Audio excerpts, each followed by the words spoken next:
मी आईच्या भावनेने रागवले, ए झिपरे म्हणत झोडपणाऱ्या महिला कॉन्स्टेबल हात जोडले माफी मागितली. ए झिपरे, लाव तुझ्या बापाला फोन, असं म्हणत 3 तरुणींना मारहाण करणाऱ्या महिला पोलीस कॉन्स्टेबलने अखेर हात जोडत माफी मागितली.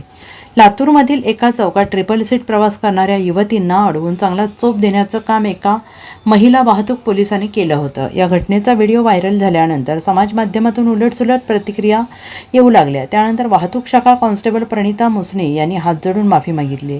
जीव लई वर झाला का, रेसगाडी चालण्याचं लायसन्स मिळाले का, असं जाब विचारत महिला कॉन्स्टेबलने 3 तरुणींची भर रस्त्यावर तुफान शाब्दिक धुलाई केली. या तिघींचा मृत्यू मी माझ्या डोळ्यानं पाहिला होता, त्यामुळे माझा राग अनावर झाला.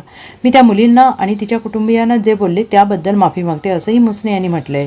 बेफाट स्कूटी चालवणाऱ्या 3 तरुणींना महिला पोलीस कॉन्स्टेबलनं अडवलं होतं, मात्र शिवीगाळ करत बडवलंही होतं.